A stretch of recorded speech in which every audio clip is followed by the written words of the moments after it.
Bu sene lisans KPSS'ye girdim. İlahiyat mezunuyum. Öğretmenlik alanından girdim. Yoğun bir çalışma temposu üzerinden geçtim. Yaklaşık 1 yıldır çalışıyorum. Bu çalışma sonunda girdiğim sınavda güzel geçti. Güzel geçmesine rağmen liyakatsiz bir sınav olduğu için sınav iptal edildi. Yapılanlar etik değildi.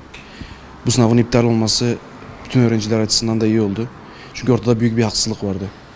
Umarım bu mağduriyetimiz en kısa sürede giderilir. Ben yaklaşık 82-83 bandı bir puan bekliyordum.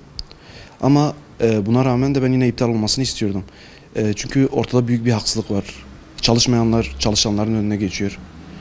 Umarım sadece iptal olmasıyla kalmaz. Bunun sorumluları en ağır şekilde yargılanırlar. Batman Üniversitesi İslamiler mezunuyum. Sınava ilk girişimdi. Bu sene yeni sınava girdim. Son senem olmasına rağmen hem dershane hem staj hem sınavı hep beraber yürüttüm. Yani çok meşakkatli bir durumda çalıştım.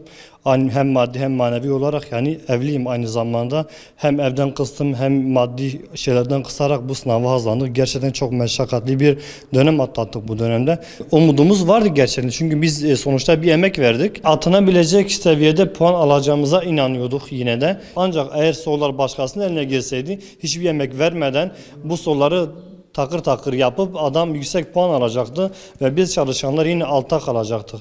Onun için iptal edilmesinin tarafındayız yani. Tabii bu sınavın ertelenmesi bizim için kötü oldu. Yani bu sınavın iptal edilmesiyle öğrencilerin mağduriyetleri tamamen giderilmedi diyebiliriz yani. Talebimiz bundan sonra yapılacak sınavların gerçek ve güvenilir, gerçekten iyi olan sınavların olmasıdır.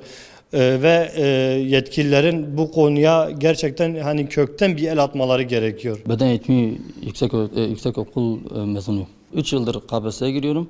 1 yıllık emek verdik. Bu emeğin karşılığını maalesef birkaç hırsızlar yüzünden veba oldu yani. Bu sınavda geçen seneye göre daha iyi bir puan bekliyordum. Bu sınavın iptal edilmesi doğru bir şekilde görüyoruz. Çünkü bizim bu kadar çabalamamız, bu kadar emek vermemizin sonucunda başkalarının rahat bir şekilde o soruları bilip öyle sınava girmeleri bizim emeğimize saygısızlık oldu. Önümüzde zaten sınavımız tarihi belli oldu.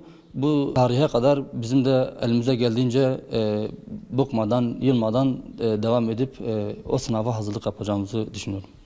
Bu tür olayların gerçekleşmemesi için yetkililerin, tedbirlerin daha fazla alınmasını düşünüyorum.